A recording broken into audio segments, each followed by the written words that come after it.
Before the story begins, before even a single lesson unfolds, there is a moment of stillness reserved only for those who truly wish to listen. And so, as this long journey opens, the soft voice of the channel Daily Dharma listening rises like the first whisper of dawn, inviting the traveler of the mind to pause, breathe, and step gently into the ancient stream of Buddhist teachings. It is here, in this sacred beginning, that we prepare the heart to receive wisdom as one would welcome a wandering friend, with openness, sincerity, and a quiet curiosity that does not rush to reach answers but allows the answers to reveal themselves in their own time. As you listen, you may feel the subtle call to subscribe, to stay close to this path, to share and nurture this space of reflection with those who wander in their own storms. Let these gestures be not obligations but offerings, like petals laid on still water. The story of this first chapter begins in a small valley cradled by mist and silence. Each morning, the mountains cast long shadows across the land, reminding everyone who lived there that light and darkness coexist in harmony. In this valley lived a young wanderer named Asha, a seeker of meaning whose heart carried more questions than certainties. She was not a monk, nor a scholar, nor even someone well-versed in Buddhism for beginners. She was simply human, restless, curious, and quietly afraid of the uncertainty that followed her like a second shadow. She sought Buddhist wisdom not out of intellectual ambition but because life had shaken her, and she longed to find peace in chaos. Each day she arranged her thoughts like stones, trying to build something steady out of her fragile sense of self. But the stones never stayed, they scattered with every gust of doubt. One morning, weary from her attempts to fix herself, she sought refuge under an ancient Bodhi tree near the center of the valley. Elders said the tree was older than memory itself, and though no one worshipped it formally, all respected the presence it carried, as if its roots held secrets from lifetimes before. As Asha settled beneath the branches, an elderly monk approached. His robe was faded and torn, yet his presence felt whole, like a mountain that had endured storms without losing its shape. He sat beside her without asking permission, for his silence was gentle enough to be welcomed without words. After a long pause, he spoke. "All suffering begins," he said softly, "when we believe we must fight the nature of things." Asha did not understand. Her suffering felt personal, a tangled knot of fears, disappointments, and deep uncertainty about where her life was heading. She had come seeking Buddhist lessons for anxiety, hoping for techniques, answers, or wisdom that could guide her on how to stay calm and positive. But the monk gave her nothing that resembled a solution. He offered only a simple truth that seemed too broad, too vague, too quiet. Seeing the confusion in her eyes, the monk smiled, not mockingly, but as one who remembers being young enough to believe that clarity must always be loud, bright, and dramatic. "You are trying to mend life," he said, as though it were a broken pot. "But life is not broken. Only your expectations have cracked." Asha felt something shift inside her, something subtle, like a thread loosening from a tight knot. Still, she struggled to accept his words. She explained how she feared the future, how she longed to live without fear but could not silence the storms inside her. She told him how she tried to transform her mind, to be strong, to be disciplined, to be calm, yet she felt weak and scattered. The monk listened the way ancient trees listen to the wind, without judgment, without hurry. "Fear," he said, "is not an enemy. It is a teacher. You cannot live without fear, but you can live without letting fear command you." Asha looked at him, puzzled. "How?" He pointed at the sky. The clouds drifted slowly, indifferent to the world below. "Do you see how clouds pass without clinging to the sky? and how the sky never chases them, never tries to hold them still. Your thoughts and fears are clouds, and you, your true mind, are the sky. The moment you identify with the clouds, you are lost. But when you rest as the sky, nothing can disturb you. Asha had heard metaphors like this before, yet somehow, under the Bodhi tree, with the monk's voice steady like flowing water, the teaching entered deeper.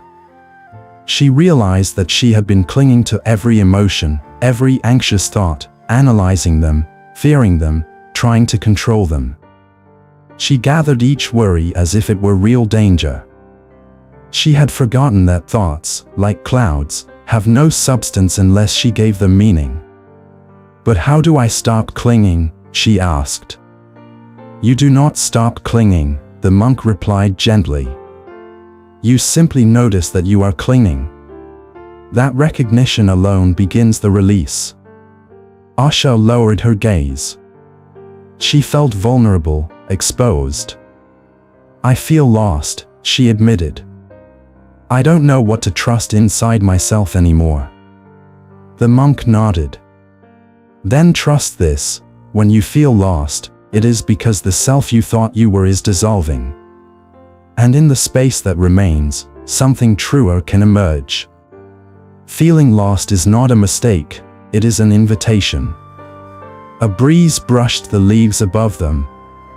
Asha felt a calm she had not felt in months, not because her problems disappeared but because she no longer felt the need to solve everything all at once. The monk continued speaking, weaving the essence of Buddhist teachings into everyday simplicity. The world tells you to fix your life, he said. But Buddhism teaches you to watch your life, to understand it, to sit with its movements without rushing to correct them. When you learn to sit with yourself, not to resist, not to judge, not to fear, then your mind transforms naturally. And in that transformation, you protect your energy without building walls. You grow steady, like a mountain that watches storms without trembling. Asha placed her hand on the earth. It felt solid, ancient, grounding. She realized she had been living as though life were a battlefield, always bracing, always on guard. She had forgotten softness. She had forgotten patience with herself. What is the first step? She asked quietly. The monk closed his eyes as though listening to a voice older than himself. Begin by breathing, he said. Breathe as though you are greeting each moment for the first time. Let the breath remind you that you are alive, that nothing is permanent, and that every emotion, every wave of fear or confusion, is just movement through your inner sky. When you breathe with awareness, you remember who you are beneath the thoughts. And when you remember, you cannot be lost. Asha breathed. Not the shallow breath of anxiety but a deeper, conscious breath that felt like returning home after a long journey away. For the first time in a long while, she sensed the possibility of peace, not as an escape from chaos but as a way to find peace in chaos. The monk rose, brushing dust from his robe. The path begins when you stop running, he said. Not when you understand everything, not when you feel strong, but simply when you stop running from yourself. Walk slowly, and life will walk with you. As he stepped away, the valley seemed quieter, though nothing had changed except Asha's awareness. She remained under the Bodhi tree, breathing, observing, letting thoughts drift like passing clouds. She understood now that Buddhist reminders when you feel lost are not meant to replace your confusion with certainty but to teach you how to remain open while walking through uncertainty. She did not yet know where her path would lead.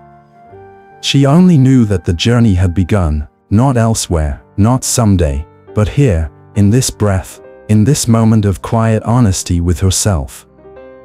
And so part 1 ends with the soft echo of the monk's final teaching. When the mind stops chasing what it fears, it begins to see clearly. If this first step speaks to your heart, remain with this path. Subscribe if you feel called, Share these teachings with those who wander, and let this journey continue to unfold gently, like dawn rising on the mountains of your own inner valley. Part 2. The Path of Returning to Oneself. The morning mist clung to the valley like a thin veil between worlds, and Asha awoke with a quiet heaviness that was not sadness but transformation settling into the bones. The Bodhi tree from the day before still held the memory of her first awakening, yet today the air felt different, as if the valley itself were waiting for her next step. She rose slowly, unsure of what she was becoming, only sensing that something subtle had shifted, like a tide turning within her. The monk's words echoed softly in her mind, not as instructions but as reminders, ancient Buddhist teachings that did not force an answer but opened a doorway to deeper seeing. She walked with deliberate slowness, feeling the earth beneath her feet, noticing how each step revealed something she had missed for years. Asha had spent much of her life searching for certainty, chasing clarity as though it were a prize waiting at the end of the path. Yet as she moved through the quiet valley, she began to understand that clarity was not a destination but an unfolding, a gentle unfurling of awareness that could not be rushed. She kept thinking about how to stay calm and positive, how to live without fear, how to find peace in chaos, but each question felt less like a demand and more like a door she could open when she was ready. The stillness around her carried a teaching deeper than any scripture. Nothing in nature hurries, yet everything arrives in its own time. She reached a small stream and sat by its edge, listening to the soft trickle of water flowing around stones. The stream reminded her of how her thoughts had rushed and collided the day before, wild and turbulent, driven by anxiety and longing. But here, the water moved with purpose yet no urgency, shaping itself around obstacles without resistance. Asha realized she had spent years fighting her emotions, trying to push them into shapes that made sense to her, believing that only by managing and controlling them could she transform her mind. But now, watching the stream, she understood a deeper Buddhist wisdom. Transformation does not come from force, it arises from understanding. A familiar presence approached. The elderly monk appeared again, his steps so light they seemed part of the morning breeze. He did not speak at first, simply stood beside her, gazing at the flowing water. Only after a long silence did he say, "You are beginning to see." Asha smiled faintly.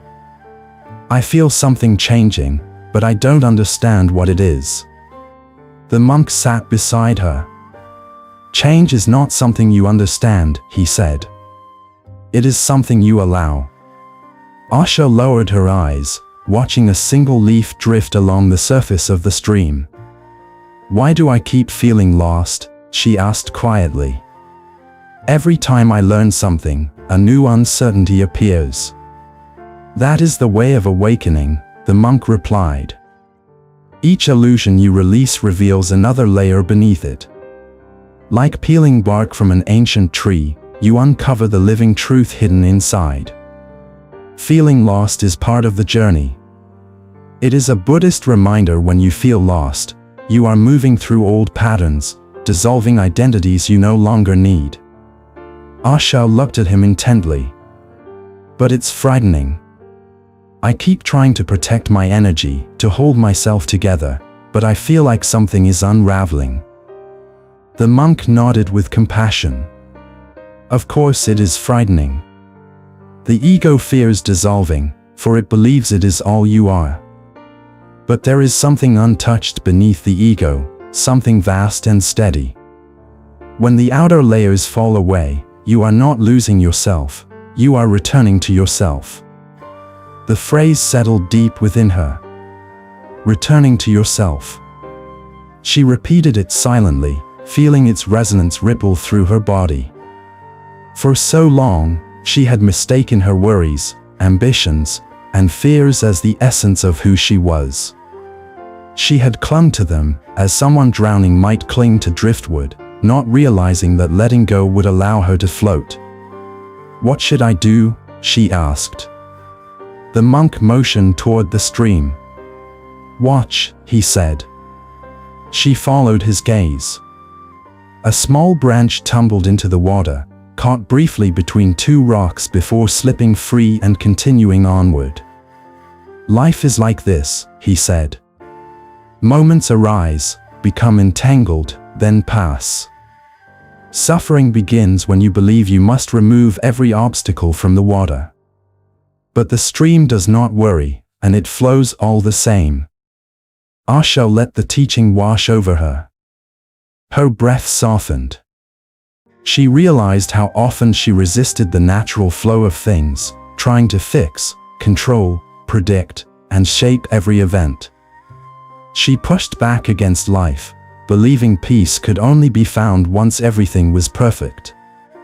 But now she understood that peace does not come from controlling life but from moving with it. "Does this mean I shouldn't try to improve myself?" she asked. The monk shook his head. "Self-improvement rooted in fear deepens your suffering. But self-understanding rooted in awareness frees you." Buddhism for beginners often misunderstands this. Striving is not wrong, but striving from anxiety tracks the mind. When you awaken to your true nature, improvement becomes effortless. You transform your mind not by force, but by seeing clearly. Asha looked up at the sky. Clouds drifted slowly, unchanged from the day before, yet somehow different in her perception.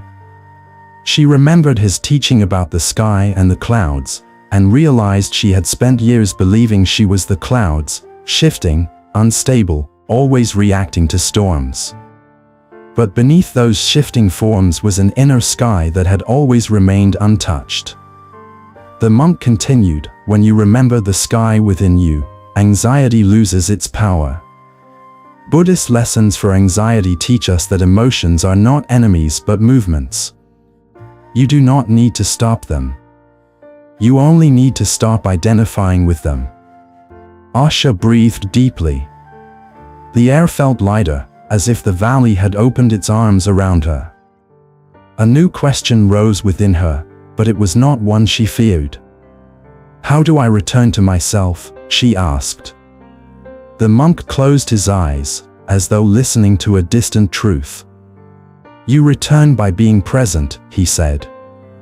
Not present as a task, not as a technique, but as a gentle coming home to each moment. When you drink tea, drink tea. When you walk, walk. When you breathe, breathe. Do not live in memories or fantasies. They drain your energy and steal your clarity. Protect your energy by living simply in the moment you are in. Silence stretched between them, warm and grounding. Asha absorbed his words, sensing the truth in their simplicity. She realized she had complicated her life with endless thinking. She chased meaning instead of experiencing it. She worried so much about the future that she forgot to exist in the present. The monk stood slowly. "Walk with me," he said. They followed a narrow path winding through tall grass. The valley opened into a field of golden light, with each blade of grass swaying gently. Asha felt as though she were moving through a dream woven from sunlight and silence. The monk guided her to a small stone shrine, weathered by centuries.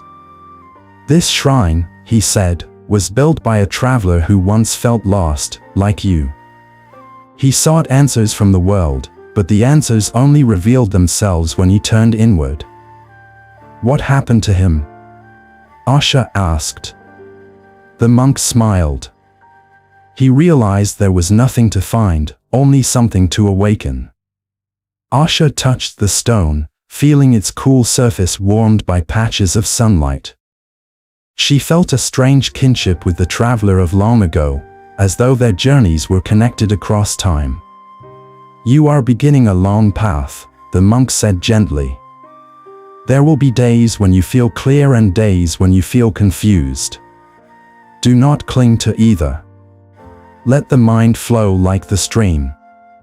Let the heart open like the morning sky. When fear comes, greet it with awareness.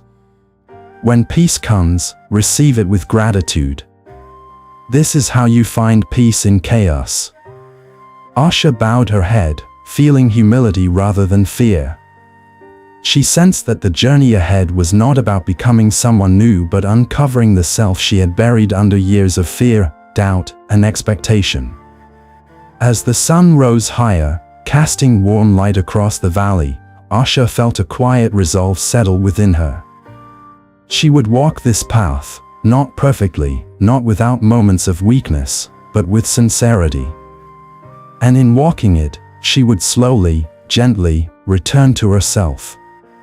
The monk placed a hand on her shoulder. Remember, nothing in the world can truly harm you when you stop harming yourself with fear. Asha closed her eyes. The breath entered her body like a blessing, and for the first time in many years, she felt the faint but unmistakable beginning of inner freedom. Part 3: The quiet unfolding of awareness. The valley had begun to awaken with the low hum of insects and the distant rustle of wind weaving through tall reeds, and Asha sensed that the world around her was shifting in ways that mirrored the silent movement within her own mind. The monk walked ahead with unhurried steps, his presence a reminder that the path of awakening was not a straight road but a living, breathing journey that revealed itself only through patience. Asha followed him through a narrow trail that curved around ancient stones covered in moss, each stone holding stories worn into their surface by centuries of rain, footsteps, and fading seasons. She felt as though she were walking through a memory older than her own lifetime, a place where the present moment dissolved into something timeless. Asha noticed how her mind, though calmer than before, still rose and fell like waves stirred by winds she did not yet understand.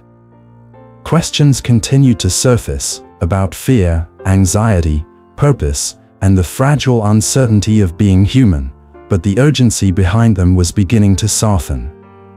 Instead of demanding answers, the questions floated gently, as if willing to wait until she was ready. The monk stopped beside a clearing where sunlight spilled in soft golden beams through the branches, illuminating dust particles that drifted like tiny stars suspended in slow motion. He turned to her and said, "This is a place where many travelers rest. Sit and allow the mind to show you what it clings to." Asha lowered herself onto the grass, feeling the earth firm and reassuring beneath her palms. She closed her eyes as the monk instructed, allowing the sounds of the valley to blend into a single, harmonious breath. Yet even in silence, her thoughts stirred. Images of past failures, old regrets, misunderstandings, and disappointments drifted upward like forgotten ghosts returning to remind her of who she thought she was. She felt her chest tighten momentarily, a familiar ache of self-judgment rising. The monk's voice came gently beside her. "Do not push them away. Let them arise. These thoughts are not here to torment you. They are here to reveal the roots of your suffering." Asha inhaled slowly. She had spent years trying to escape these memories, burying them beneath distractions, ambitions, and noise. But now she faced them not as enemies but as teachers. She watched them with a quiet awareness, noting how each memory carried a weight not because of the events themselves but because of the meaning she had attached to them. She realized that her suffering came not from the past but from her refusal to release it. "Awareness is the beginning of freedom," the monk said as if answering a question she had not spoken aloud. "When you observe without judgment, you begin to transform your mind. Insight grows not through struggle but through seeing clearly." Asha's breathing deepened.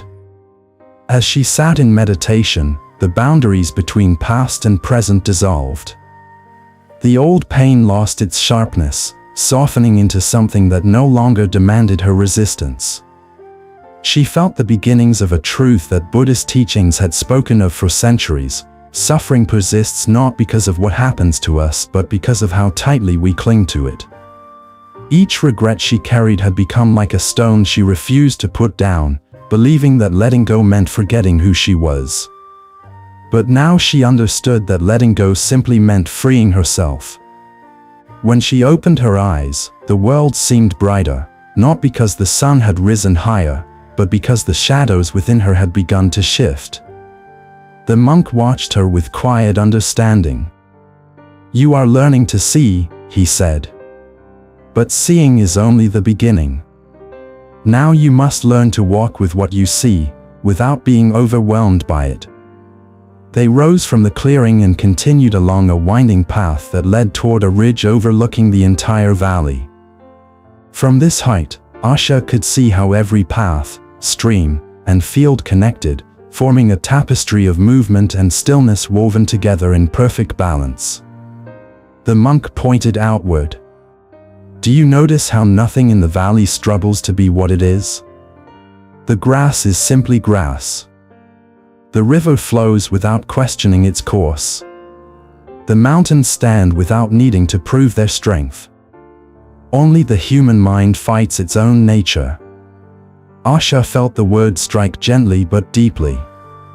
She had spent so much of her life believing she needed to become something else, more confident, more successful, more certain, more fearless. She believed that to live without fear meant eliminating it entirely, but now she saw the arrogance in that belief. Fear was not an obstacle but a companion on the path, a reminder of what she needed to understand within herself. "What if I never become who I want to be?" she asked quietly. The monk shook his head. "The question is not who you want to be. The question is, who is the one wanting? Look there, and the illusion dissolves." They continued walking in silence, and Asha thought about his words.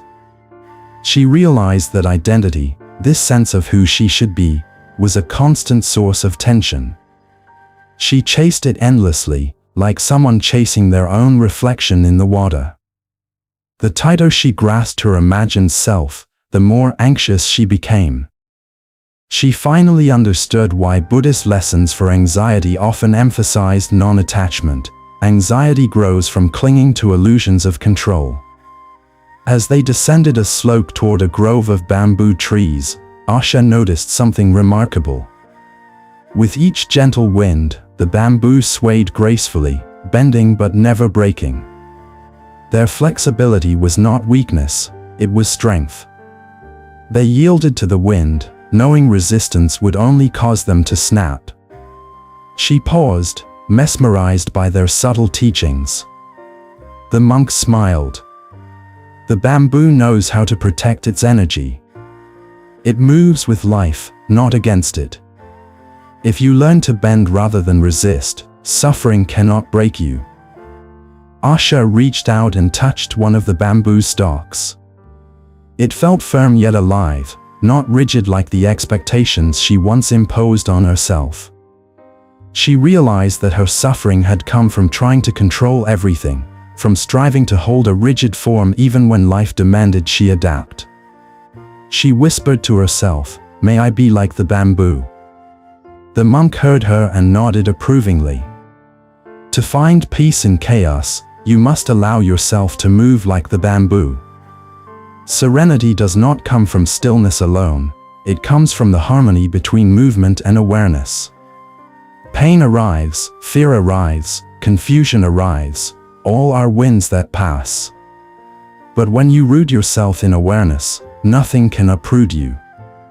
As they walked deeper into the grove, golden light filtered through the bamboo leaves, creating shifting patterns on the ground that reminded Asha of thoughts drifting across the mind, temporary, beautiful, ever-changing.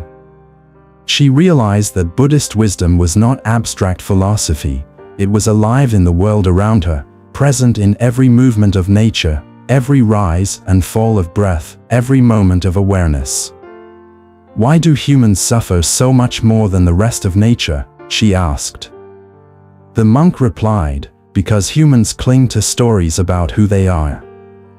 They live not in the present moment but in memories and imagined futures. The mind creates storms where none exist. When you learn to simply be, suffering loosens its grip. Asha felt something within her soften. The teachings were not just ideas, they were reflections of truths she had always felt but never articulated. She sensed that returning to herself meant returning to simplicity, to awareness, to presence.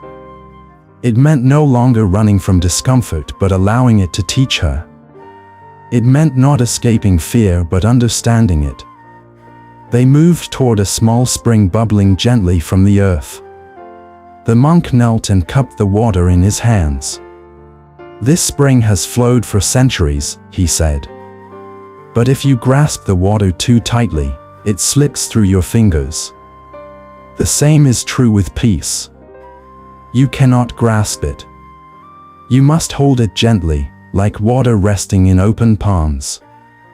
Asha knelt beside him and tried it herself, letting the cool water pool in her hands. She watched how it settled naturally into its shape, effortless and free. She whispered, "I understand." The monk looked at her with a soft, approving smile. "Then the unfolding has begun. Continue walking with awareness, and each step will reveal another layer of truth." Asha closed her eyes briefly, feeling the sun on her face, the sound of water, the sway of bamboo, and the quiet embrace of the valley. For the first time in her life, she felt not overwhelmed by her thoughts but gently held by them, as though each one carried a message rather than a threat. The path of awareness had opened before her, and though it stretched far into the unknown, she no longer feared the journey. She walked forward with a new softness in her steps, a quiet unfolding taking root deep within her being. Part 4. The wind that teaches the heart to listen. The day stretched long and gentle across the valley, its breath warm enough to soften the morning chill but cool enough to keep the world wrapped in a quiet calm. Asha walked beside the monk, her steps no longer hurried or uncertain but carried by a deeper rhythm she was just beginning to understand. The wind brushed lightly against her skin, and she felt as though the valley itself were guiding her forward, whispering truths too delicate to be spoken aloud. Each sound, the rustle of bamboo, the distant cry of birds, the faint murmur of the stream, seemed to contain hidden wisdom, urging her to listen not only with her ears but with the stillness inside her. They followed a path that curved toward a higher ridge, where the air felt clearer, more open, as though the sky itself widened its arms to welcome them. Asha had begun to sense how awareness was not something she needed to create or force, it was something she uncovered by softening the tightness in her mind.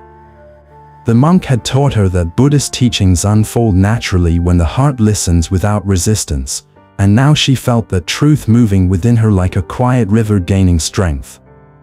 She breathed deeply as they ascended, noticing how even her breath carried lessons: expansion, release, surrender. When they reached the ridge, the monk stopped and turned to face her. "Today," he said, "you will learn not from me, but from the wind." Asha blinked, uncertain. "The wind?" she asked. The monk nodded and gestured for her to sit on a flat stone overlooking the valley below. She settled into place, letting the vastness of the landscape open inside her. The wind moved softly at first, carrying scents of pine and earth, and she closed her eyes to feel its gentle caress across her face. It was soothing, almost comforting, but the monk's voice followed, steady and calm. "Do not be distracted by its gentleness," he said. "The wind is a teacher because it changes. It comes softly, then suddenly. It arrives uninvited, leaves without warning, and refuses to be controlled. This is how life moves. This is how the mind moves. And this is how you must learn to move, with awareness, not resistance." Asha opened her eyes and watched the valley sway under the shifting breeze. The wind picked up, dancing through the tall grass before sweeping toward the ridge in rolling currents. She felt it against her skin more strongly now, pushing at her body, tugging her hair, testing her balance. A small flicker of discomfort rose within her, a trace of fear, but she did not shrink from it. Instead, she observed it, remembering the monk's earlier teachings about fear being a messenger rather than an enemy. The monk sat beside her. "Life will not always speak softly," he said. "Sometimes the wind becomes a storm. Sometimes your thoughts will roar. Sometimes anxiety will spike like lightning in your chest. But Buddhist wisdom teaches that the wind does not define the sky, and your thoughts do not define you. Notice the wind. Listen to it. Feel it without clinging or resisting. This is how you transform your mind." She focused on the sensation. The wind grew stronger still, pulling at her robe, making her eyes water slightly. Asha steadied her breath, watching her reactions rise, the urge to tense her shoulders, the instinct to turn away, the impulse to protect herself. But she did not act on them. Instead, she allowed the discomfort to be present, let it move through her like a passing gust. As she stayed with the wind, something remarkable happened. The tightness inside her began to unravel. The fear that had flickered dissolved into pure sensation, and the moment she stopped resisting, the wind stopped feeling threatening. It simply was, a movement of nature touching the surface of her being without disturbing the depth. "That is the lesson," the monk said softly. "When you stop resisting what arises, suffering weakens. Anxiety cannot dominate a mind that listens instead of fights. To protect your energy is not to shut the world out, but to open yourself wisely, allowing what comes to pass through without taking root." Asha breathed out slowly, feeling warmth spread through her chest, as though something heavy had been lifted from her. "It feels strange," she admitted. "I'm not pushing it away, but it no longer overwhelms me." "That is the heart learning to listen," the monk said. "When you hear without reacting, when you feel without collapsing, when you see without clinging, life becomes simple. You find peace in chaos because you no longer demand the world to be still before you rest. You rest within yourself." The wind began to shift again, now blowing in soft waves like a calming chant echoing across the valley. Asha felt her chest expand with gratitude. It was as though the wind had swept through the dark corners of her mind, clearing out dust she didn't know she carried. She sensed an openness inside her that had not existed merely days before. This openness was not confidence, nor certainty, nor strength in the usual sense. It was a quiet readiness to be present with whatever life offered. The monk rose and motioned for her to follow. They walked along the ridge until they reached a fallen tree that had been split by lightning long ago. Half of its trunk lay charred and broken, the other half miraculously alive, with fresh green shoots sprouting from its base. Asha paused, struck by the contrast. "How did it survive?" she whispered. "By yielding," the monk replied. "The lightning broke its form, but it did not break its life. Trees that cling rigidly to their shape are easily shattered. But those that yield, those rooted deeply in the earth while bending to the storms, they endure." Buddhist reminders when you feel lost teach us the same. You must allow life to break the false self, so the true self may continue growing. Asha touched the new shoots, marveling at their resilience. She thought of all the times in her life she had tried to be unbreakable, mistaking hardness for strength. Now she saw how misguided that had been. True strength was softness without fear. It was the ability to bend without losing oneself. It was the courage to allow life to shape her without resisting every change. The monk watched her gently. "You are beginning to understand the middle path. Not the path of extremes, not the path of suppression or indulgence, but the path of balance. When you walk the middle path, you do not fear your emotions. You do not cling to pleasure or run from discomfort.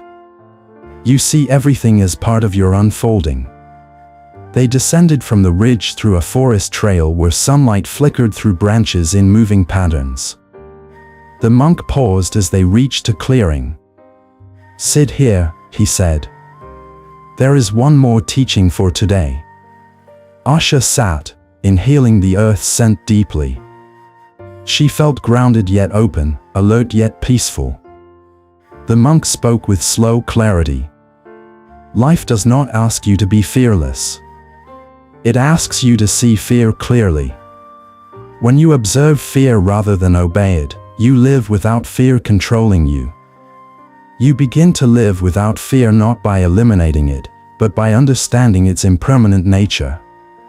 Fear is a wind, strong, sudden, unpredictable, but you are the sky it moves through. Asha closed her eyes, letting his words settle. She imagined the sky within her, vast and untouched, capable of holding storms without collapsing. She breathed into that inner space, feeling it widen with each inhale, soften with each exhale. She realized then that Buddhist teachings were not abstract doctrines, they were maps for navigating the human soul, guiding her to a place where suffering softened into wisdom, where fear dissolved into awareness, where the mind returned to its natural clarity. The monk stood, his robes lifting gently with the breeze. "Tomorrow," he said, "you will learn how to walk with uncertainty. But for today, remember this: when the wind rises, do not resist. Let it pass through you. Let it teach you." Asha rose slowly, feeling the day's teachings echo through her whole being. She felt lighter, clearer, more present than she had been in years. As the wind brushed against her once more, she smiled, not because it was gentle, but because she was no longer afraid of its strength. Part 5: Walking with Uncertainty and the Soft Courage of an Open Heart. Dawn arrived with a pale gold shimmer spreading slowly across the valley, touching the mountain ridges and drifting downward like a blessing offered in silence. Asha awoke before the monk, stirred not by any sound but by a quiet urgency rising inside her, an urge not born of anxiety but of readiness. The transformation unfolding within her was subtle yet undeniable. Each day she felt herself softening, unraveling old patterns, and awakening to truths she had once been too afraid to see. But with this openness came a new discomfort, one that pulsed beneath her calm, the uncertainty of what lay ahead. It was as if by loosening her grip on certainty, she had stepped into a vast landscape where nothing was familiar, and everything was possible. The monk soon approached, his presence steady as always, a living reminder that the path of Buddha's teachings was not about becoming perfect but becoming aware. He looked at Asha, sensing the quiet storm inside her. "Today," he said, "we walk with uncertainty. It is a companion you must learn to welcome, not avoid." Asha nodded, though a trace of tension settled in her chest. She followed him through the valley, the morning mist brushing her ankles like ghostly threads. Each step felt weighted with questions she did not yet know how to ask. They walked in silence, allowing the day to open at its own pace. Eventually, they reached a narrow trail carved along the side of a hill. It was uneven and steep, with loose stones that shifted underfoot. Asha hesitated for a moment. The monk stepped onto the path without a word, trusting the ground even as it trembled slightly beneath him. Asha took a breath and followed, feeling her heartbeat rise. The trail tested her. Each step contained the possibility of slipping, of falling, of losing balance. Her mind reacted instantly, flooding her with anxious thoughts. But instead of fighting them, she observed them as the monk had taught her. "This is fear," she noted inwardly. "This is the mind clinging to safety. The awareness softened the intensity of her reactions, like a lantern dimming the darkness. The monk spoke over his shoulder. Uncertainty is not the enemy. Your resistance to uncertainty is. When you cling to the need for solid ground, the world becomes dangerous. But when you allow movement, allow change, allow the unknown, you rediscover freedom. Asha took another careful step, and this time she felt something shift, not in the earth beneath her, but in her own mind. The fear loosened, becoming less personal, more like an echo of old habits rather than a truth to obey. The path began to feel less threatening. She no longer demanded it be safe, she allowed it to be what it was. As they continued, the monk's voice drifted to her like a calm breeze. Life is this path. You cannot control its terrain. You cannot secure every step. The mind cries out for guarantees, but guarantees are illusions. Buddhism for beginners often focuses on techniques, but true Buddhist wisdom lies in embracing impermanence. When you learn to walk without demanding certainty, you learn to live without fear. Asha listened deeply, letting the words melt into her awareness. The path widened slightly, giving way to a plateau overlooking the valley. They stopped to rest. The sky above them was a soft blue that seemed to stretch endlessly, reflecting the vastness she was beginning to feel within. The monk sat on a flat rock, motioning for her to join him. "Tell me what you feel," he said. Asha exhaled slowly. "I feel exposed," she admitted.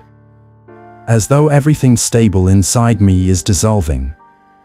I'm not afraid the way I used to be, but I also don't feel grounded. I don't know who I'm becoming." The monk nodded gently. "Good." Asha blinked. "Good?" "Yes," he said with a faint smile. "Because now you are no longer confined by the prison of your past identities. The self you clung to, your stories, fears, expectations, was a cage disguised as truth. When the walls fall, it feels like losing yourself, but in truth, you are making space for who you truly are. Feeling lost is not failure, it is the beginning of freedom." She lowered her gaze, feeling the truth resonate within her like an old memory resurfacing. She had spent her whole life trying to define herself, shape herself, prove herself. And yet, none of those versions had ever brought her peace. Now, in this vast openness, she felt both fragile and limitless. The monk continued, "Uncertainty is a teacher. When you stop running from it, it reveals what is real inside you. Anxiety arises when the mind assumes danger in every unknown. But Buddhist lessons for anxiety remind us, danger is rare, fear is common, and clarity comes from observing fear rather than being ruled by it." Asha closed her eyes, letting the breeze move across her face. The air felt like a gentle hand brushing her worries aside. She asked, "How do I protect my energy when uncertainty shakes me? How do I not collapse under the weight of not knowing?" The monk looked toward the horizon. "Your energy is drained not by uncertainty but by your attempts to control it. When you cling, you weaken. When you allow, you strengthen. Protecting your energy means learning to rest in awareness, not in certainty. Let the unknown be unknown. Let the future be the future. Be here." Asha breathed with more ease now, feeling the words settle into her body. She imagined herself as the valley, open, spacious, capable of holding storms without breaking. When she opened her eyes, the landscape seemed clearer, as though her inner clarity had sharpened the world around her. The monk stood and began walking again, leading her through a forest where sunlight broke through the leaves in shifting patterns. They reached a small wooden bridge suspended over a shallow ravine. The bridge creaked under their weight, swaying slightly. Asha paused, sensing another wave of uncertainty rise within her. "Do you trust the bridge?" the monk asked. She hesitated. "I don't know." "Then trust your awareness," he said. "Not the bridge, not the path, not the world. Trust the part of you that sees clearly." Buddhist teachings guide us back to the observer within, the stillness that remains even when everything around us moves. Asha stepped forward. The bridge swayed, but her mind stayed steady. She felt fear arise like a spark, but instead of fanning it into flame, she simply acknowledged it. The spark faded. When she reached the other side, she felt a quiet triumph bloom inside her, not pride, but relief at discovering she could move through uncertainty without breaking. They continued into a clearing filled with wildflowers, their colors vibrant beneath the sunlight. Asha felt her heart soften at the sight. The monk picked a single white flower and placed it in her hand. "This flower," he said, "does not fear tomorrow. It does not demand certainty. It opens because opening is its nature. Let your heart open the same way." Asha held the flower gently. Something inside her unfurled, fragile yet brave. She whispered, "I want to live like this." Not resisting. Not needing answers. Just living. The monk nodded. "That is how you find peace in chaos. Peace does not come from fixing the world but from understanding the mind. When you walk with uncertainty rather than fighting it, life becomes spacious. Fear becomes quiet. And awareness becomes your refuge." Asha felt tears well softly, not of sorrow, but of release. She finally understood what it meant to transform the mind, not by effort, not by force, but through presence, honesty, and surrender. As they prepared to leave the clearing, the monk added, "Share this journey with others. The world is full of hearts that tremble beneath uncertainty. Speak gently of what you are learning. Walk your path publicly, not for recognition but for connection. And if you feel moved, invite others to walk with you, like one offering a lantern to another in a dark forest." Asha felt warmth fill her chest. She knew this was the moment for the gentle invitation the monk always hinted at, an offering, not a command.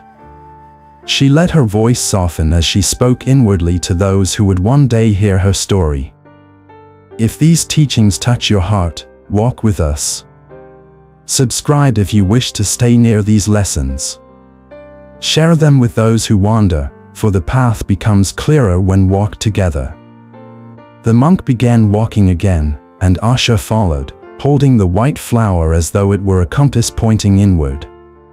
The valley stretched before her, full of uncertainty, full of possibility, full of life waiting to be seen with new eyes. Part 6: The river that remembers every soul who learns to let go. The morning sun rose gently over the valley, casting thin ribbons of gold across the winding river below. Asha followed the monk along a quiet path lined with smooth stones, their surfaces worn by time, rain, and the countless footsteps of travelers who had walked this path before her. The air was cool but welcoming, carrying the scent of water and grass, carrying the whispers of ancient Buddhist teachings woven into the breath of the earth itself. Asha felt the stillness inside her deepen with each step, though she also sensed something stirring beneath that quiet, a longing she could not yet name, an internal tide pulling her toward a revelation she was not fully prepared to see. The monk walked ahead in serene silence, his robes swaying lightly with each movement. He seemed to merge with the landscape rather than disrupt it, as though he were a wave of the valley itself rising and falling through time. Asha watched him and wondered how a human being could walk with such unshakable peace. She wanted that peace. She wanted to understand how a person could live without fear, how they could stay calm and positive even as life storms raged around them. She wondered if the monk had always been this way or if, like her, he had once carried storms inside him too. They approached the riverbank, where the water glimmered with soft silver reflections that danced and dissolved in an ever-changing pattern. The monk stopped and gestured to the flowing current. "Today, you will learn from the river," he said. "For the river contains the teachings of release, of surrender, of transformation." Asha knelt beside the water, touching its cool surface with her fingertips. The river flowed steadily, not rushed but not still either. It carried leaves, small sticks, and fragments of the world that had fallen into it. Yet it never clung to anything. Everything the river received, it carried forward. Nothing remained trapped within it. The monk sat on a flat stone nearby. "Tell me," he said gently, "what do you see when you look at the river?" Asha gazed into the shifting patterns of light and movement.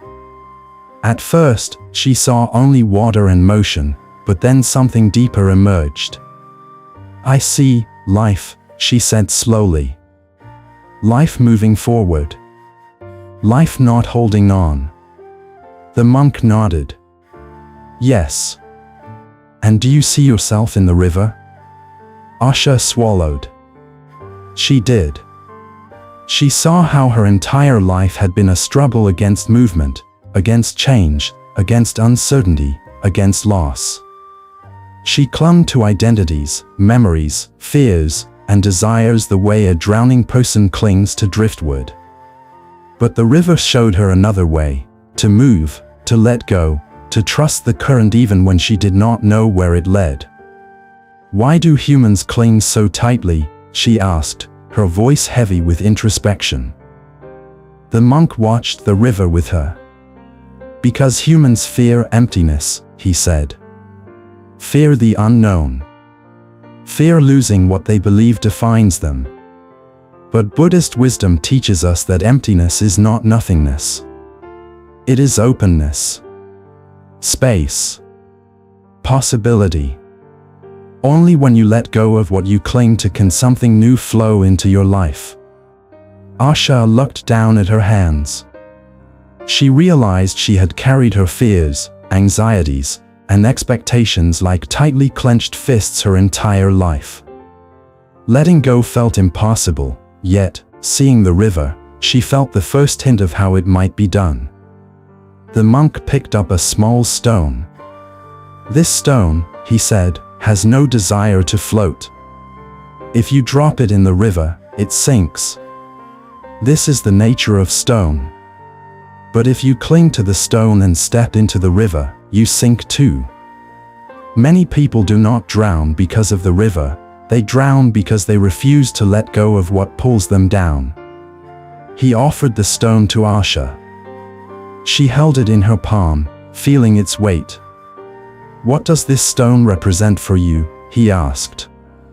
Asha closed her eyes and felt memories rising, old shame she had never forgiven herself for, fears of not being enough, doubts about the future, the pressure to be perfect, the exhaustion of trying to please everyone. Tears warmed her eyes as she whispered, "It represents everything I'm afraid to release." The monk nodded gently. "Then the river waits." Asha stood at the edge of the water. Her breath trembled. She knew this was not a ritual of magic or symbolism, this was a moment of inward truth. She looked at the stone, wondering if she truly had the courage to loosen her grip on the identity she had built around her fears. The monk's voice softened behind her. "You are not releasing the past," he said. "You are releasing your attachment to it. The past remains a teacher, but it no longer needs to be your master." Asha's fingers loosened, not from force, but from understanding. She opened her hand, and the stone dropped into the river with a soft plunk, disappearing into the current. She watched the ripples fade, the water returning to its natural flow as though nothing extraordinary had happened. And yet, Something inside her shifted, subtle but profound. It was not a dramatic release. It was not an instant transformation. It was simply the beginning of letting go. The monk joined her by the water. "Do you feel lighter?" he asked. She nodded slowly. "A little. But I also feel afraid." "That is natural," he said. "When you release something familiar, even if it causes suffering, you step into the unknown." But Buddhist reminders when you feel lost tell us that the unknown is where awakening begins. They moved upstream, where the current flowed more swiftly. Asha felt the river's power now, its relentless movement. "How does the river never tire?" she asked. The monk smiled. "Because the river does not fight itself. It does not question its path. It simply flows." Humans exhaust themselves not because life is hard, but because they resist the natural flow of change. Asha pondered this quietly. She had spent years fighting inner currents, pushing against emotions she didn't want, chasing ones she longed for, trying to shape life according to her own expectations. It was exhausting. But the river offered a different teaching, to move with life rather than against it. As they continued walking, they reached a calm pool where the river widened and slowed. The surface reflected the sky like a mirror, so still it looked like a gateway to another world. The monk sat beside it. "Look into the water," he said. "Tell me what you see." Asha leaned forward and saw her reflection, softened, calmer, but still full of contradictions. The monk said, "Most people believe their reflection is who they are. But reflections change with light, angle, and ripples. They are temporary. Your true self is not what appears in the water, but the awareness that sees it." She breathed deeply, feeling the truth of his words settle gently inside her. "When you learn this," he said, "you protect your energy not by shutting the world out but by staying rooted in awareness.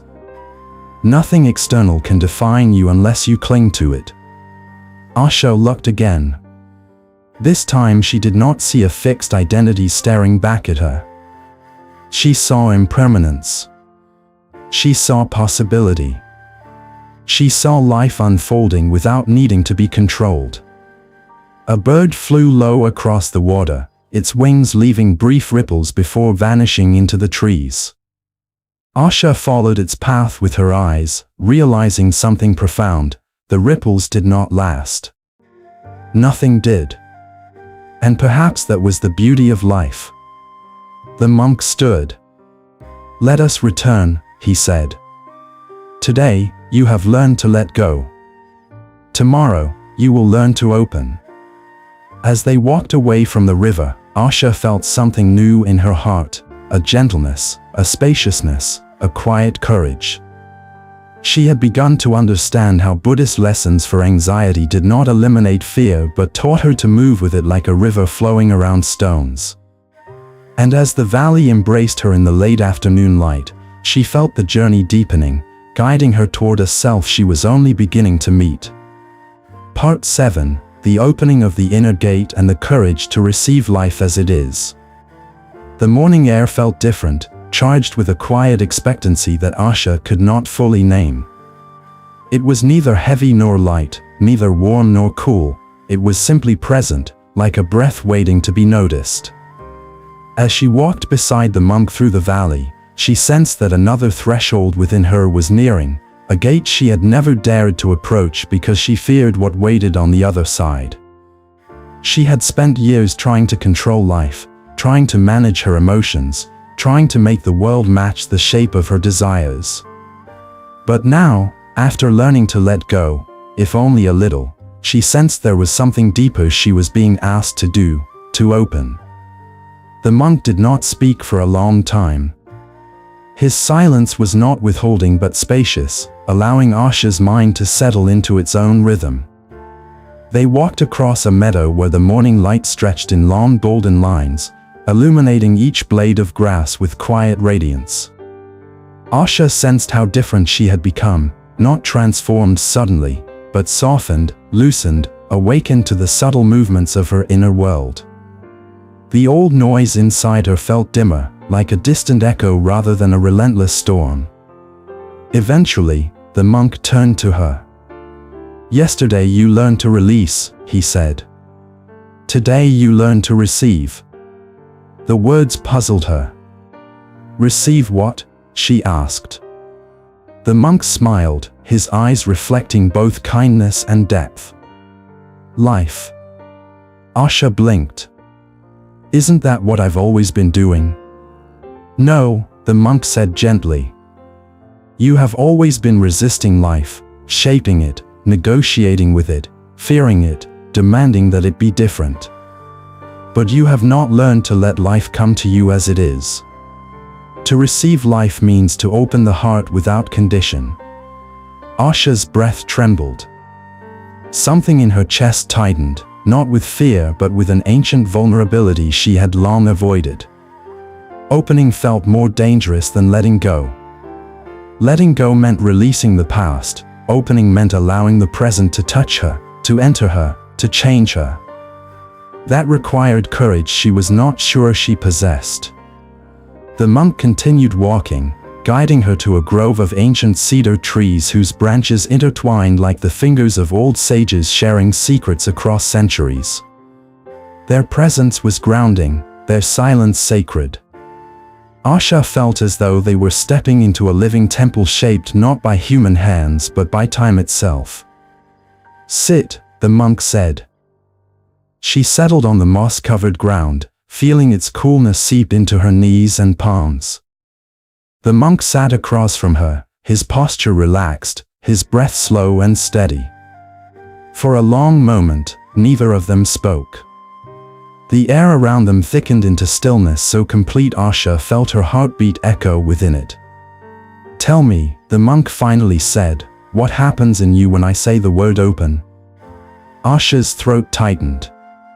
Memories rose, moments when she opened too quickly, trusted too deeply, gave too much, only to be hurt. She felt the ghost of past wounds flicker across her mind. "It feels unsafe," she whispered. "Like exposing myself to something that can break me." The monk nodded. "That is because your idea of opening is tied to vulnerability without wisdom. But true opening is not naivety. It is awareness. When you open with awareness, nothing can break you because you are not offering yourself blindly, you are offering yourself consciously." Asha looked down, tracing a line in the moss with her fingertip. "I'm afraid," she admitted. "Good," the monk said softly. "Fear tells you that you are touching something real. But Buddhist teachings remind us, the heart was never meant to be a fortress. It was meant to be a gateway." A breeze swept through the grove, rustling the cedar branches. Asha felt her breath deepen, her body soften. She sensed the truth in his words, even if she did not yet know how to embody it. The monk reached into the sleeve of his robe and pulled out a small wooden bowl. It was simple, unadorned, worn smooth by years of use. He placed it between them. "This bowl," he said, "is empty. Because it is empty, it can receive. If it were full, nothing new could enter. The heart is the same. When you let go, you create emptiness. When you open, you allow that emptiness to be filled with life." Asha stared at the bowl, letting its simplicity sink into her mind. She thought of how she had filled her heart with fear, expectations, judgments, regrets, leaving no space for anything new. She realized she had been moving through life already full, already burdened, already overwhelmed. Of course nothing could enter. Of course peace could not find her. Of course clarity could not grow. "How do I open?" she asked quietly. The monk met her gaze. By listening. Listening to what? She asked. To everything, he replied. To your breath. To your body. To your emotions. To your fears. To the silence between thoughts. To the world around you. Opening is listening without trying to change what you hear. Asha took a breath. She closed her eyes and listened. At first, she heard only surface sounds, birds calling from distant branches, the faint buzzing of insects, the rise and fall of the wind. But beneath that, she sensed subtler layers, the rhythm of her breath, the tension still lingering in her shoulders, the soft pulse in her fingertips, the movement of thoughts drifting like clouds across her inner sky. She listened deeper still, and something unexpected emerged, a quiet sadness, long buried, soft and tender. It rose like a small child calling for her attention, not demanding, not crying out, simply waiting to be seen. The moment she acknowledged it, her chest tightened and tears filled her eyes. The monk spoke gently. "What do you hear?" "My heart," she whispered. "It's been hurting for a long time." "And what does it ask of you?" he asked. She placed a hand over her chest, letting the warmth of her palm meet the cool ache beneath it. "It wants to be held. Not fixed. Not ignored. Just held." The monk nodded. "That is opening. Not denying your pain, nor drowning in it, but holding it with awareness. When you open to your own suffering, you learn compassion. When you open to compassion, you learn to protect your energy not by closing but by understanding. You transform your mind by embracing what arises, not by resisting it. Asha felt tears slip down her cheeks. She did not hide them. She did not apologize. She let them fall like rain across dry earth, cleansing, softening, awakening. The monk pointed to the bowl again. Your tears fill the bowl. Let them. They are part of your opening. Asha breathed through her trembling, feeling something unlock inside her, a knot she had carried so long she'd forgotten it was there. It loosened gently, like a gate creaking open after years of being closed. The monk continued, opening is how you find peace in chaos, not by escaping the chaos, but by letting the heart be vast enough to hold it. Buddhist lessons for anxiety teach us that anxiety shrinks the mind, narrows the heart, tightens the breath. Opening reverses this. When the heart opens, anxiety has space to dissolve. The wind shifted again, carrying the scent of cedar and earth. Asha inhaled deeply, feeling the breath travel into the newly opened space inside her. She felt raw but not broken. Soft but not weak. Exposed but not endangered. She felt alive. The monk stood slowly. "Come," he said. "There is one more place I want to show you." They walked deeper into the grove until they reached a clearing where sunlight fell in a perfect circle on the ground. In the center grew a single flower, small, delicate, radiant with quiet beauty.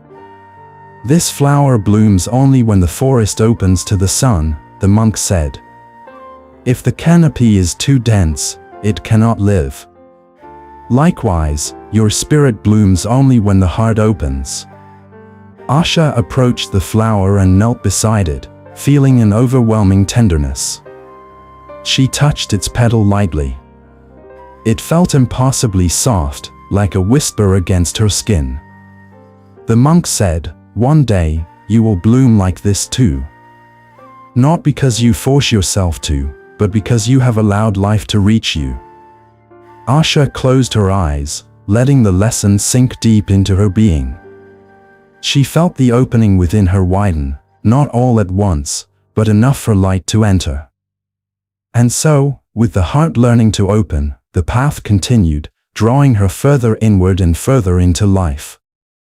Part 8. The final turning of the inner wheel and the quiet homecoming of the awakened heart.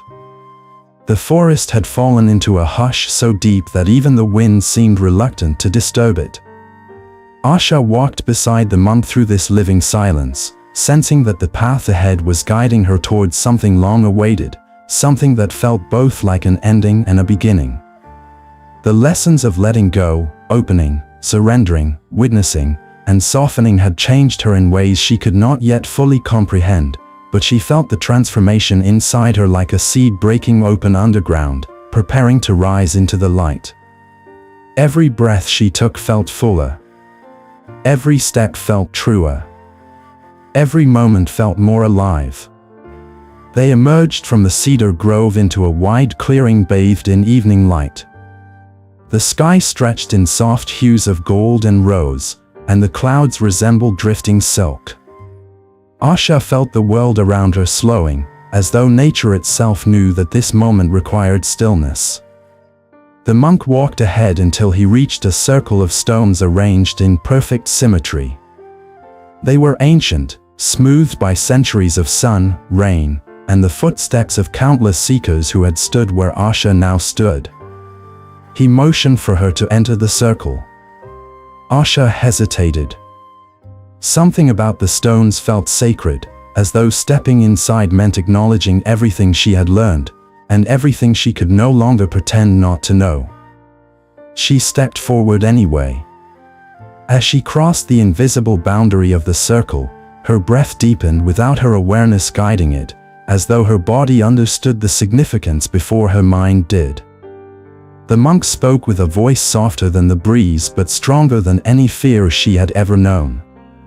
"Every path of awakening leads here," he said. "Not to these stones, but to a moment when the heart recognizes itself." Asha's chest tightened gently. She felt an emotion rising, not fear, not sadness, not even joy, but a quiet recognition, like meeting someone she had loved in another lifetime. The monk continued, "All your life, you believed awakening meant becoming something else, stronger, wiser, more certain, more enlightened. But awakening is the opposite. It is the gentle remembering of who you were before fear taught you to forget." Asha swallowed softly. "Who was I?" The monk looked at her with a gaze that seemed to hold both the weight of mountains and the lightness of clouds. "You were awareness. Vast, open, unbroken. You were the sky behind every storm. You were the river beneath every ripple. You were peace before chaos, clarity before confusion, love before longing. You have not been becoming yourself, you have been returning." Her breath trembled as she absorbed the truth of his words. She felt every memory, every fear, every moment of suffering ripple through her, not as wounds but as stepping stones leading her back to something whole. The monk stepped closer.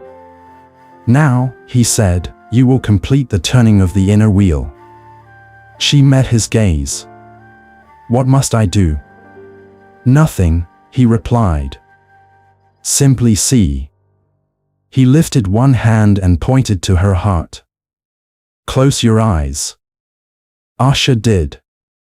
"Listen to the breath." She listened. Listen beneath the breath. She listened deeper. Notice the space in which the breath arises. Asha inhaled slowly. For a moment, she heard nothing but the soft sound of air entering her lungs. But then something shifted. She sensed a stillness beneath the breath, an open field of awareness untouched by movement. "That space," the monk whispered, "is you. You are not the breath. You are not the thoughts. You are not the emotions. You are the one who sees them all." Asha felt her heart expand. Thoughts drifted through her mind, memories of her childhood, moments of heartbreak, flashes of fear, glimpses of desire, but she no longer clung to any of them. They floated like petals on a river, beautiful but not binding. She felt her identity dissolving, not in a frightening way, but in a liberating one. The stories she once believed defined her fell away like leaves in autumn, revealing a deeper truth beneath them all. You cannot be broken, the monk said, because the awareness you are cannot be harmed. It watches fear without becoming it. It watches chaos without losing itself. It watches suffering without being tainted by it. This is the root of Buddhist teachings, the essence of every scripture, every meditation, every reminder when you feel lost. Tears slipped down Asha's cheeks, not of sadness but of return. She felt herself expanding beyond the boundaries of her past, beyond the limits of her self-image, beyond the beliefs that once confined her. She opened her eyes. The world looked the same, yet nothing was the same. The trees moved as they always had, the sky glowed with the same fading light, the stones remained still and ancient. But she saw everything through a new awareness, clear, gentle, unshaken. The monk smiled. You have returned. Asha breathed in deeply. The breath moved through her like a blessing. Will I never suffer again? She asked. The monk shook his head kindly. You will suffer. You're human. But suffering will no longer imprison you. Fear may rise, but it will no longer define you. Anxiety may come, but you will see it as movement, not identity. You will find peace in chaos because you are no longer searching for peace outside yourself. Asha bowed her head. Thank you, she whispered. The monk placed a hand on her shoulder. Do not thank me. Thank the path. Thank your courage. Thank your willingness to see. The sun dipped toward the horizon, casting long shadows across the valley. The monk motioned for her to step out of the circle. You are no longer the seeker, he said. You are the awakened traveler. The journey continues, but now you walk with yourself, not away from yourself. Asha stepped forward, feeling the earth beneath her feet with a clarity she had never known. The monk's final words drifted to her like an ancient chant carried across lifetimes. Remember, awareness is your home. Return to it again and again, and you will never be lost. Asha walked into the evening light, her heart open, her mind spacious, her spirit steady. She carried no stone, no burden, no resistance, only presence. The valley seemed to bow gently as she passed, as though recognizing the awakening of one who had finally come home. And so the story found its quiet completion, not as an ending but as the beginning of a deeper, truer life. Part 9. The Long Road Beneath the Quiet Mind. Evening settled over the valley with a softness that seemed to blur the edges of every shape, turning trees into dark silhouettes and the winding river into a silver ribbon curving through dusk. Asha walked slowly, feeling the weightless calm that had followed her awakening linger like a gentle afterglow. Yet she sensed that the path was far from complete. Awakening was never a single moment. It was a door that opened into deeper and deeper rooms of the self, each requiring quieter eyes and a softer heart to enter. The monk walked a few paces ahead, his presence as steady and unhurried as ever, the embodiment of Buddhist teachings flowing naturally through each movement, each breath, each silence he offered to the world. They approached a small ridge illuminated by the fading sunlight. From there, Asha could see the entire valley stretching outward like an ancient scroll unfurled before her. The mountains stood timeless, the river moved steadily, and the sky slowly shifted from gold to blue to the first faint hints of night. She felt herself drawn not just to the beauty of the landscape but to the truth hidden within it, that everything she saw was both changing and unchanged, both becoming and being, both fleeting and eternal. This duality echoed the very nature of her own awakening. She had changed profoundly, yet she remained entirely herself. The monk turned toward her, sensing her contemplation without needing to read her expression. "You believe the journey has ended," he said gently, "but awakening is not the end of suffering. It is the beginning of understanding." Asha nodded slowly.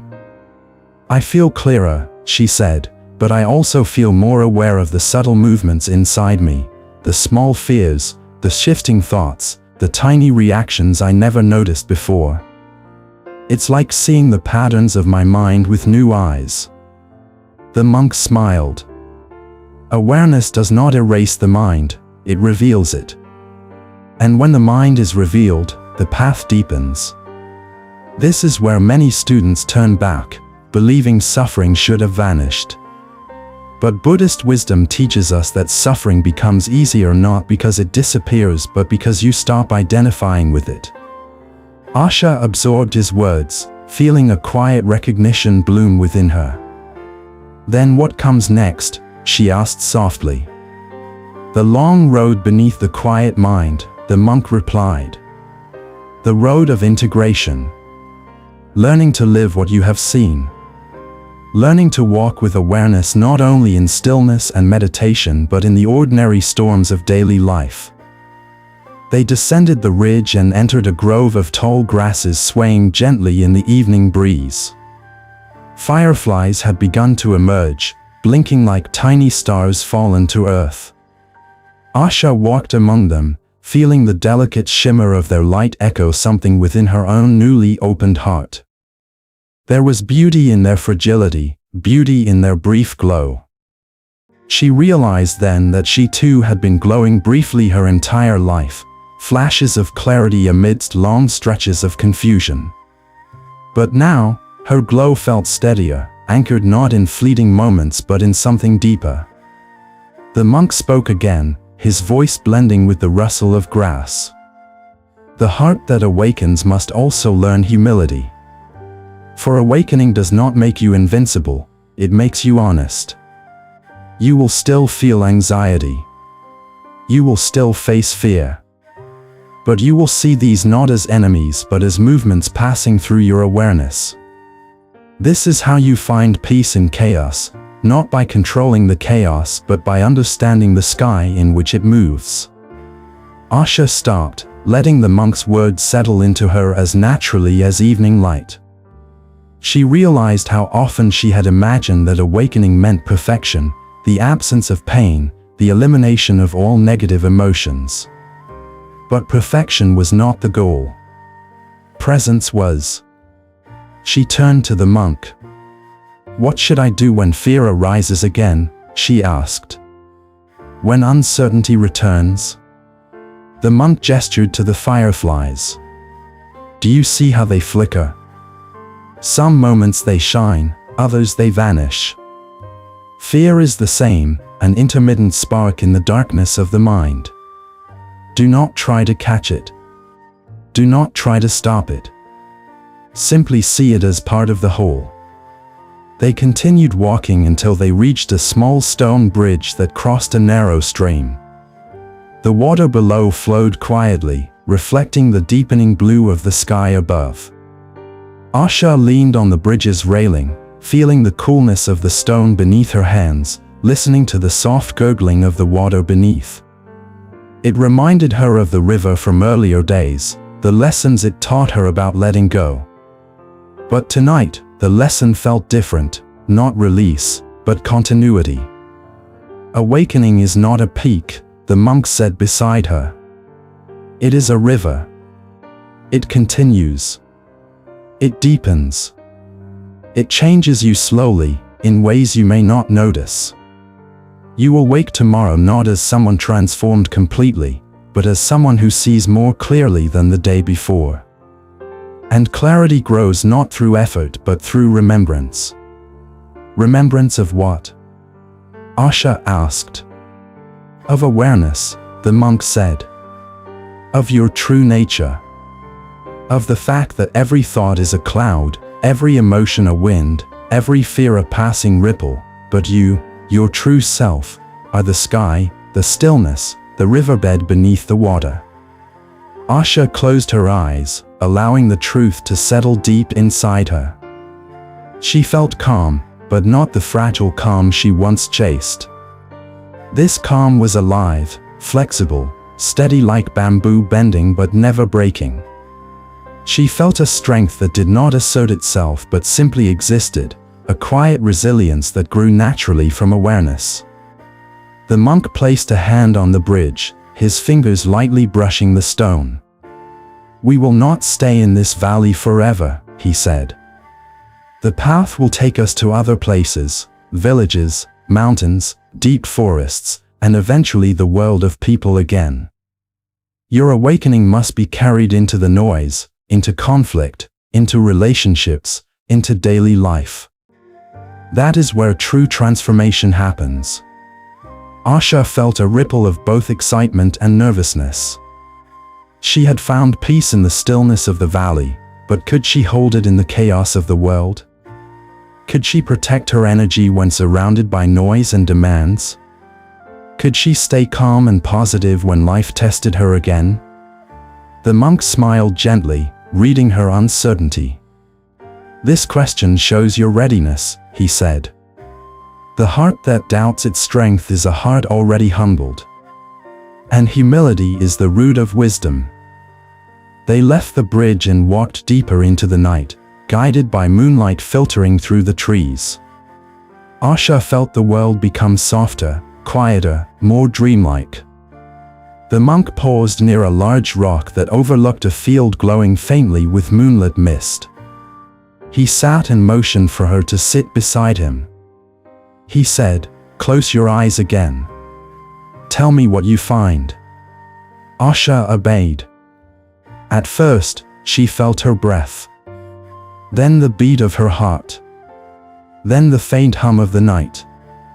Beneath all of this, she found something else, an inner vastness, steady and open like the night sky itself. "I feel," she whispered, "a deep stillness. Like everything is connected, everything is one movement." The monk nodded. "That is the essence of Buddhist teachings. The world outside will always move, always shift, always surprise you. But within this awareness, nothing is lost, nothing is threatened. When you transform your mind, you realize the world does not need to change for you to be at peace." Asha opened her eyes. The vastness she felt inside seemed reflected in the landscape before her, silent, spacious, illuminated by something greater than thought. "What happens now?" Asha asked quietly. The monk looked toward the horizon. "Now," he said, "you walk. And you learn.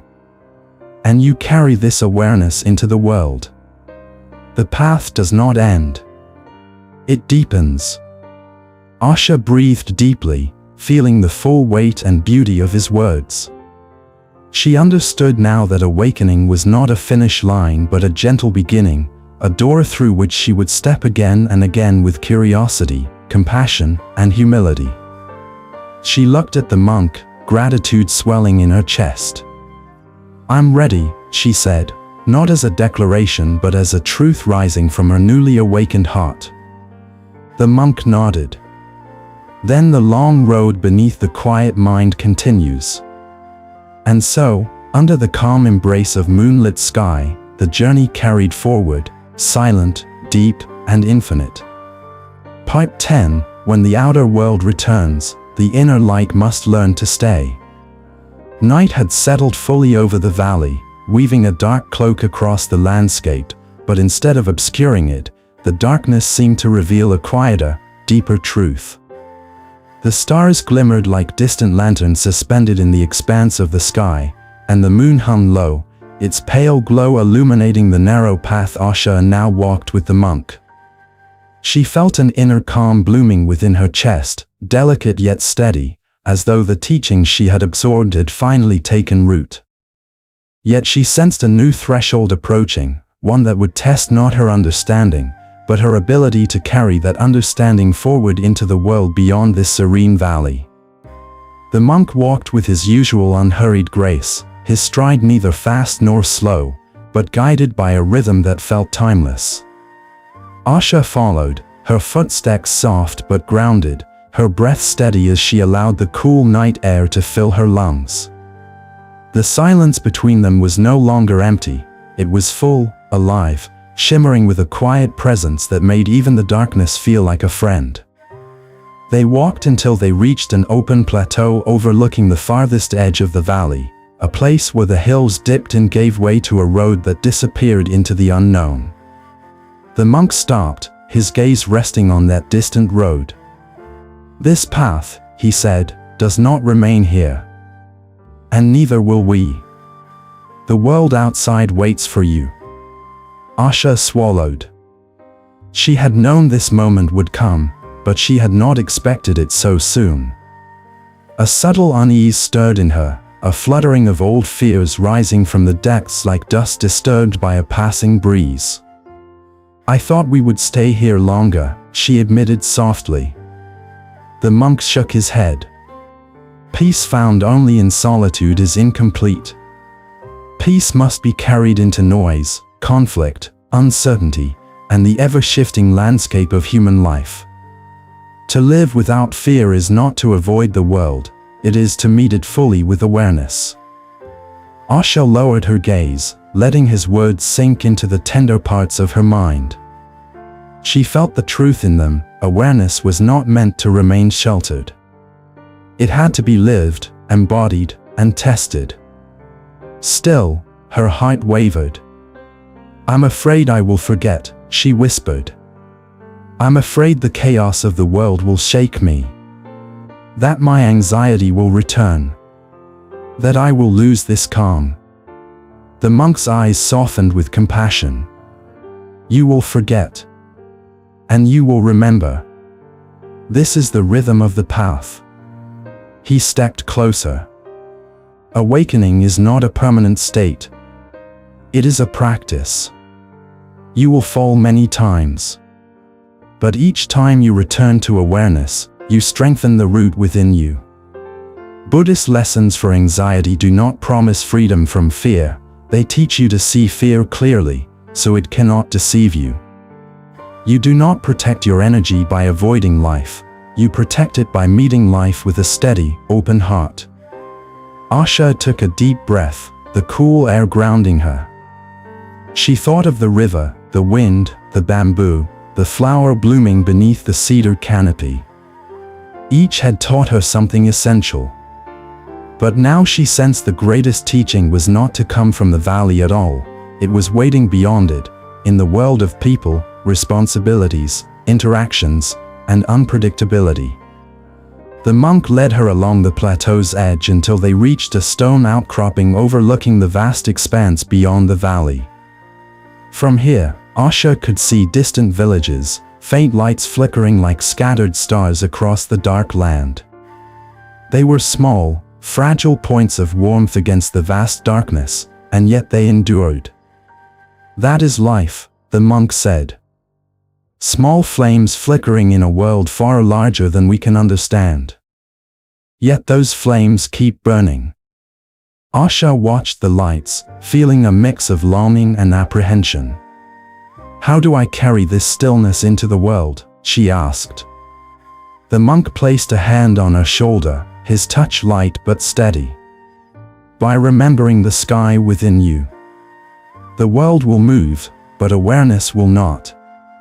Thoughts will spiral, but awareness will watch.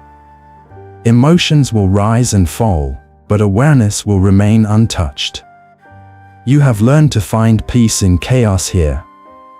Now you must learn to embody it when chaos surrounds you." She nodded slowly, absorbing each word like water soaking into dry earth.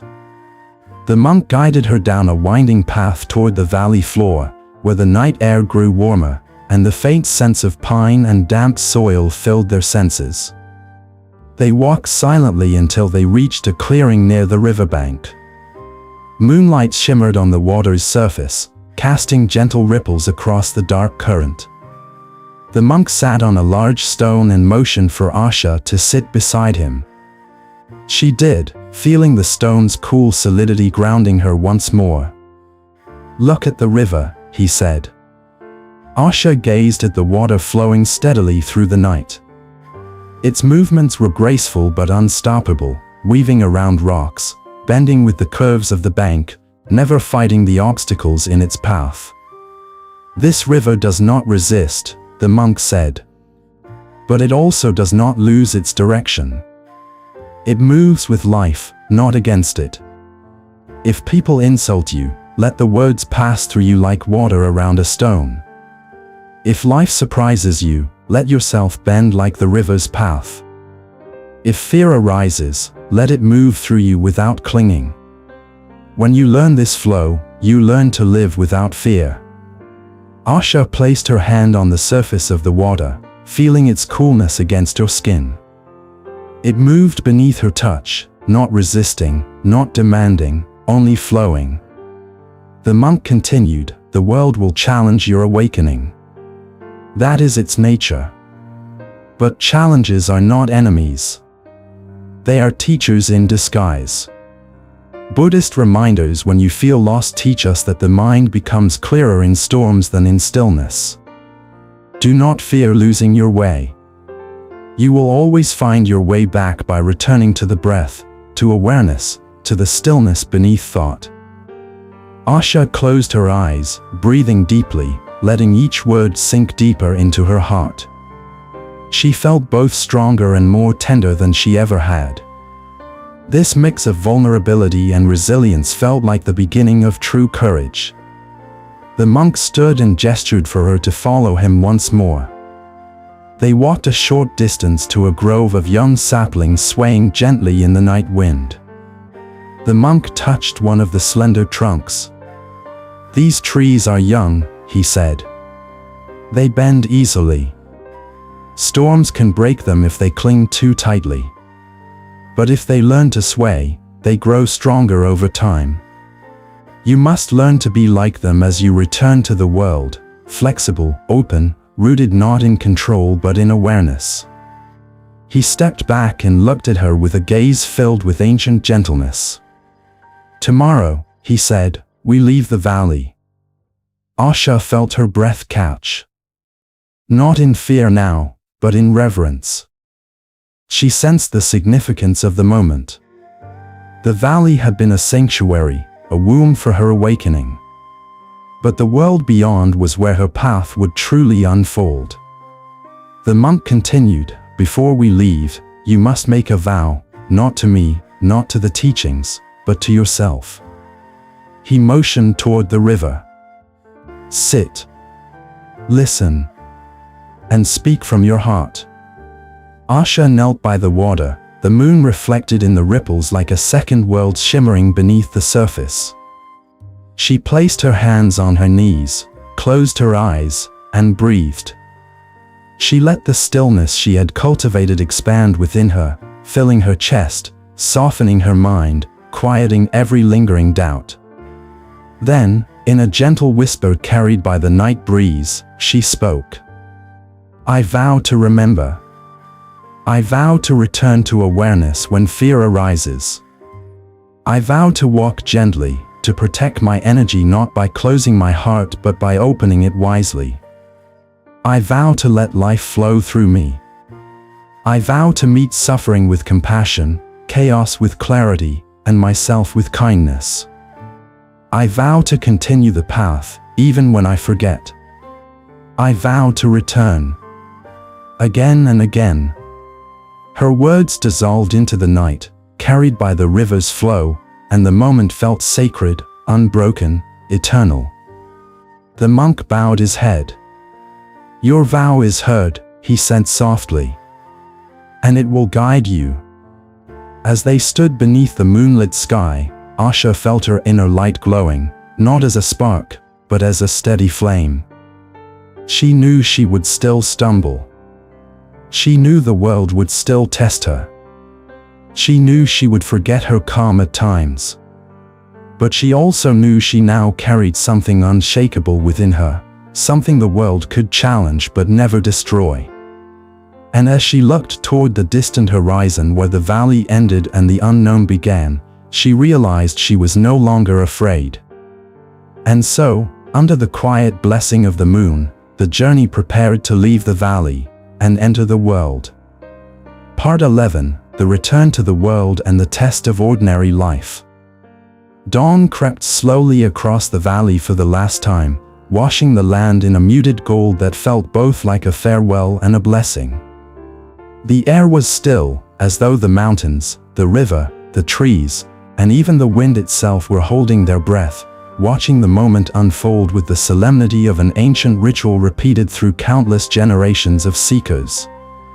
Asha stood at the threshold of the valley, her robe gently brushing against her ankles, her breath steady, her heart open yet trembling with the weight of transition.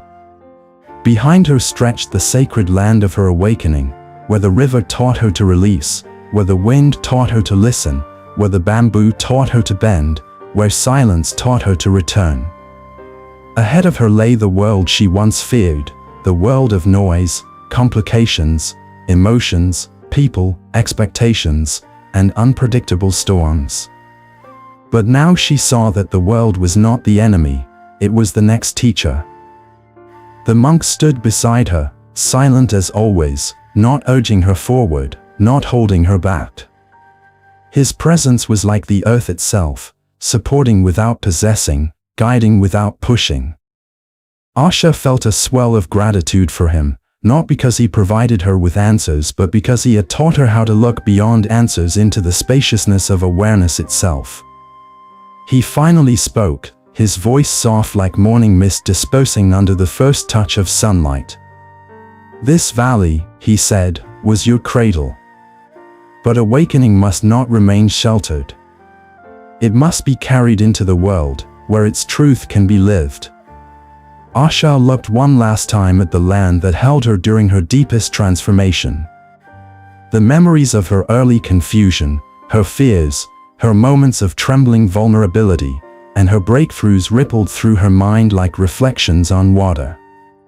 She felt a deep tenderness for the version of herself who had arrived here so lost, and an even deeper reverence for the version who now stood ready to leave. "Will the world feel different now?" she asked quietly. The monk shook his head. "No. The world will be the same. But you will see differently. You will listen differently. You will respond differently. Peace does not change the world, peace changes you within the world." Asha nodded, breathing in slowly, letting the truth settle.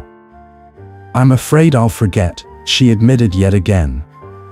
"You will," the monk said. "Forgetting is part of the path. But so is remembering. And it is in the remembering that you deepen your awakening." His eyes met hers. "Do not be afraid of forgetting. Only be committed to returning." They began their descent from the valley ridge, the familiar landscape shifting with each step as though bowing in farewell. The river's murmur grew faint behind them, yet Asha could feel its teachings flowing steadily within her.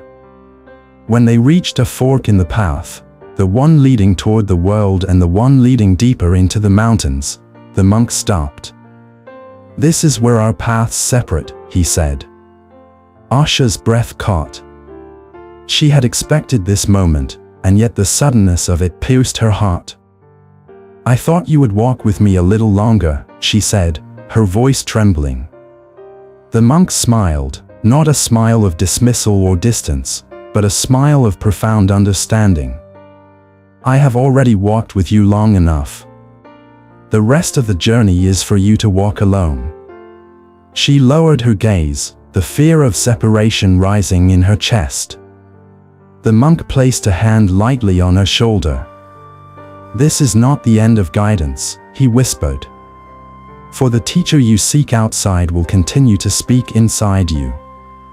Every breath, every moment of awareness, every return to presence, that is where I am." Asha exhaled slowly, grounding herself in his words. "I don't feel ready," she said. "No one ever does," he replied. Readiness is not a feeling, it is a choice. And you have already chosen. She looked at him, allowing the truth to wash through her. And slowly, gently, the trembling within her began to ease. Not because the unknown became known, but because she understood the unknown no longer needed to be feared. The monk stepped back. "Go," he said softly. "Walk into the world. Let the teachings breathe through you." Asha turned toward the road. She took her first step. Then another. The monk watched her until she became a small figure against the wide expanse of land, and then he closed his eyes, offering a silent blessing carried by the wind. Asha walked with deliberate slowness, each step a reminder of the stillness she had cultivated. But as she moved farther from the valley, the world gradually grew louder.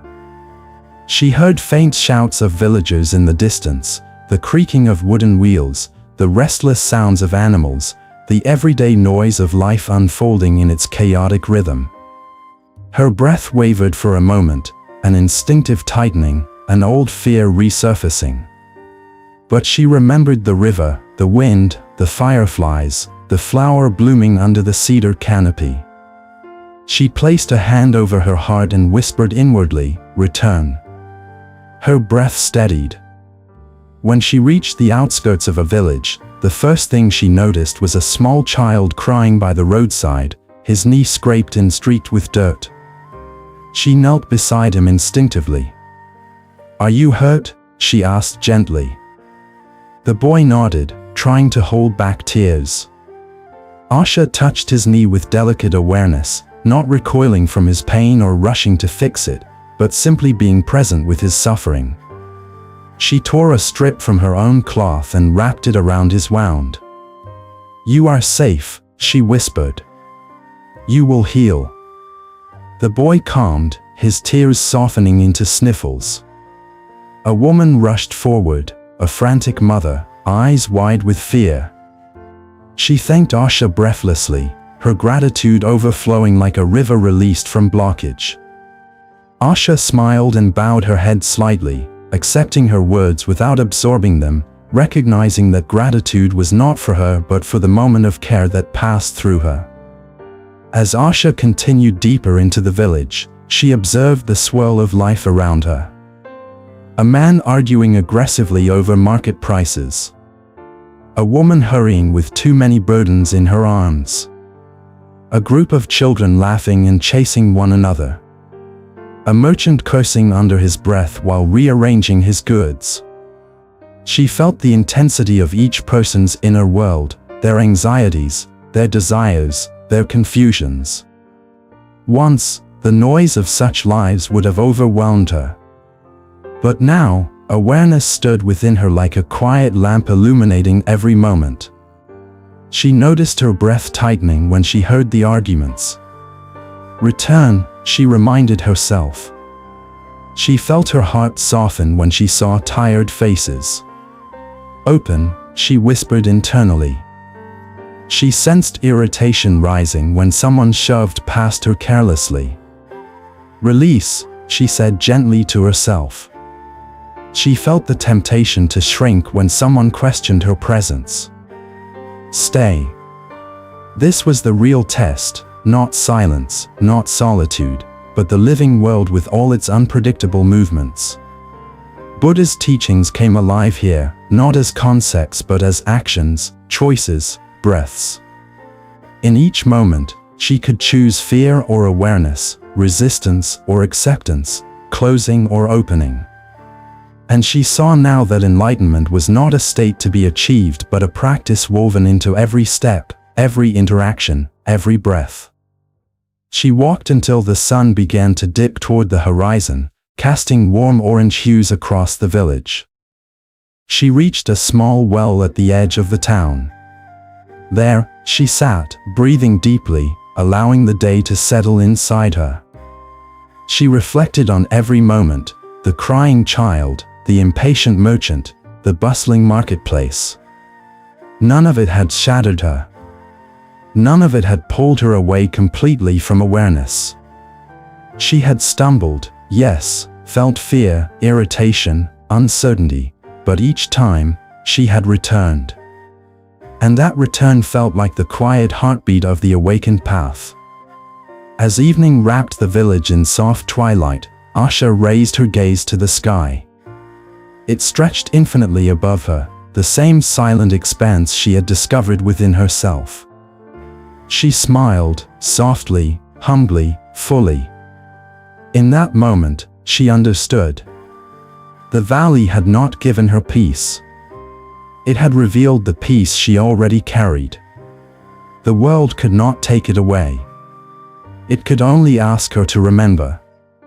And so, with the inner light learning to stay even amidst the outer noise, her journey continued, no longer seeking awakening, but living it.